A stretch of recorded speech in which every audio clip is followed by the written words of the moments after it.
Okay, we have a differential equation here to solve, and so we're going to kind of think through the strategies that we've learned for solving first order ordinary differential equations and try to sort out how to solve this one.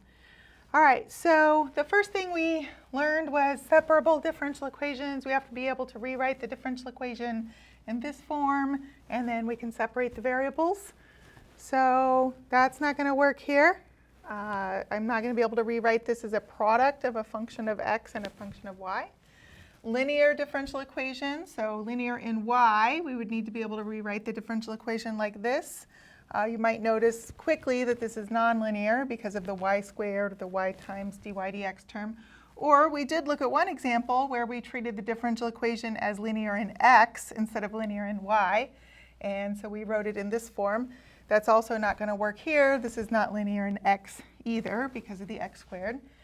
Exact differential equations were something we learned later in the chapter. Those harken back to some of what you did in Calculus 3 when you looked at vector fields and exact equations there.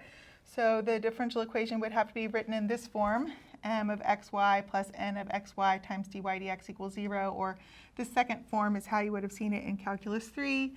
And then the condition that you have to check to see if it's an exact equation is that the partial derivative of m with respect to y is equal to the partial derivative of n with respect to x. So this one starts out in this form, m of xy could be thought of as all this, plus n of xy. So this term would be your n of xy times dy dx equals 0. But it's pretty easy to see the partial derivative of this with respect to y would be negative x plus 2y. And that's not what you get for the partial derivative of this term with respect to x. So it's not exact. So we're down to substitutions. And so we've looked at a couple of different kinds of substitutions for different kinds of differential equations. That's one of the things that we're going to try here. I would suggest a little algebra first. The first thing I notice when I look at this differential equation is that there's some kind of symmetry in the differential equation with how x and y are algebraically in the equation. I've got an x squared term and a y squared term. And then I also have these other terms here that are xy terms. And so because of that symmetry, I might be able to do some simplifying of this differential equation if I do some dividing through by variables. And so I'm going to divide through this differential equation by xy. That's not necessarily always going to help you get where you need to go, but it's something worth a try, and it will help simplify this differential equation so that then I might be able to think about a substitution that might help us here.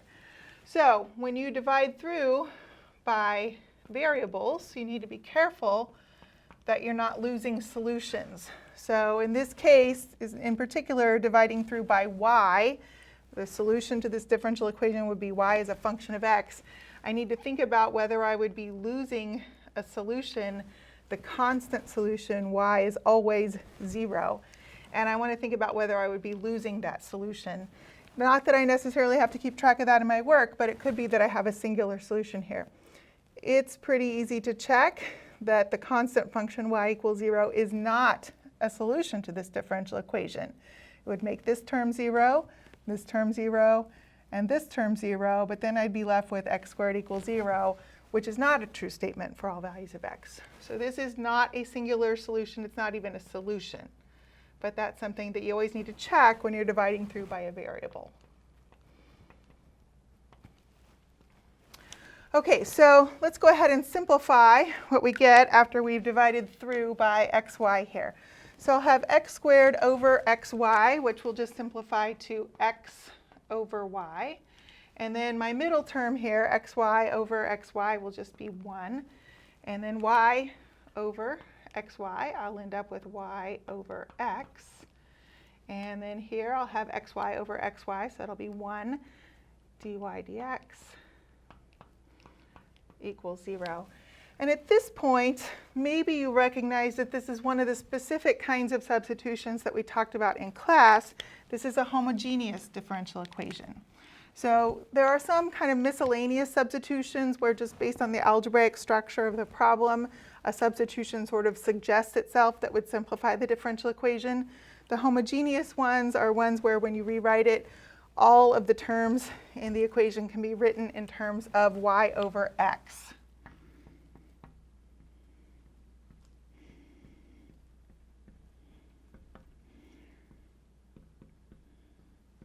And so when you have a homogeneous equation, the substitution u equals y over x is going to help simplify that differential equation and make it easier to solve. So I'm going to go ahead and go out to the side here and make that substitution.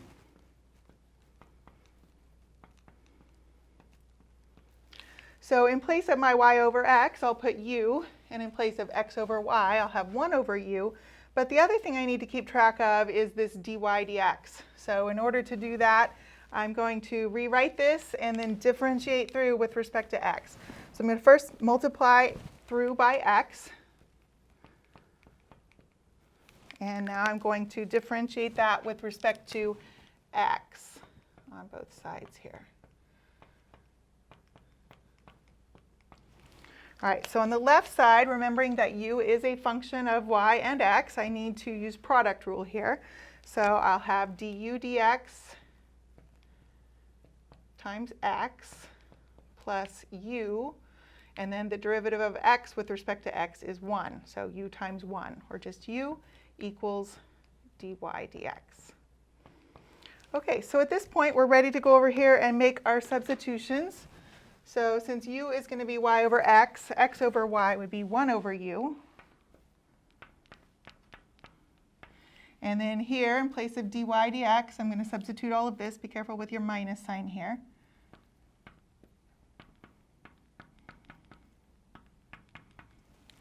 All right, and then you want to simplify. I do get some nice simplification here. I'm going to have a plus u and a minus u here that will end up canceling with each other.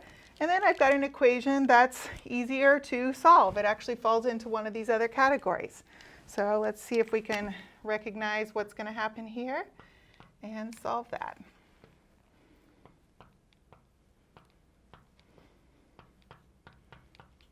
All right, so we want to go back through our little checklist now and think about what kind of differential equation this is. This one is separable, the first kind we talked about. So we can separate the variables here. I'll want to separate the u's on one side and the x's on the other side. You can do this step first and then do that, or maybe at this point you can skip ahead a couple of steps to do that. I'm going to go ahead and add or subtract these two terms to the other side, and then multiply and divide appropriately.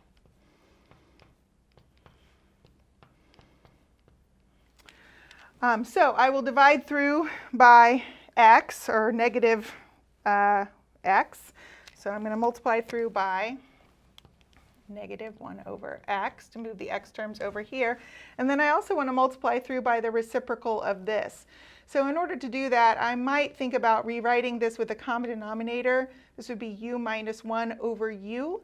So I'm going to multiply through by u over u minus 1. Right? If I get a common denominator here, this would be u minus 1 over u. Multiplying through by the reciprocal will clear that. So I'm multiplying through by negative 1 over x and u over u minus 1. So I will end up with u over u minus 1 du dx equals negative 1 over x. All right, so there's a little bit of algebra in there. You might need to pause the video and make sure you're clear about what happened there with the algebra. All right, and now we're ready to integrate both sides. Remember, it feels like you're going to want to integrate one side with respect to u and one side with respect to x, but that shouldn't make sense to you in terms of keeping an equation balanced. You're really integrating both sides with respect to x. On the left side, du dx times dx simplifies to just du, so you end up integrating with respect to u on the left side. Doing that integration on the left side, you might have to think a little bit about that. You have an improper rational function here.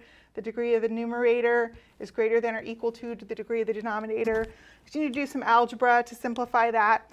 You can do long division, or I like to add and subtract convenient values to make it easier to simplify. So I can have u minus 1 over u minus 1 is 1.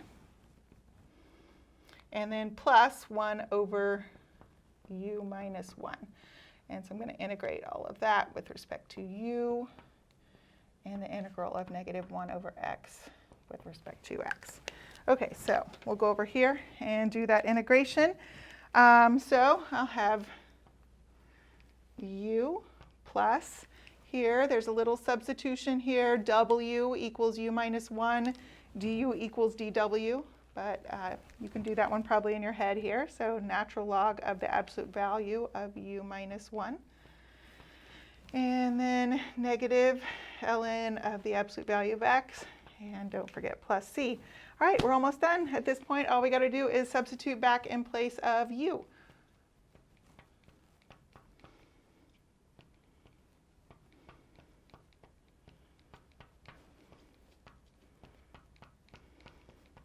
All right, this gives an implicit solution to the differential equation because I'm not solved for y here, so I have an implicit function solution to the differential equation, a general solution with my c here. This one, it is possible that you could do some algebra and rewrite this a little bit if you want, but really this is probably fine. At this point, you have a solution. It's just a matter of whether you want to leave it in this form or do some sort of tidying up here. All right, so these are not obvious necessarily what to start with, but that's why this little mental checklist can be really helpful, making sure that you're clear about each kind of differential equation and what are the criteria for solving it, so that when you get to here, you can figure out that must be what you need to do, and so it's just a matter of figuring out what is the substitution that you need to make.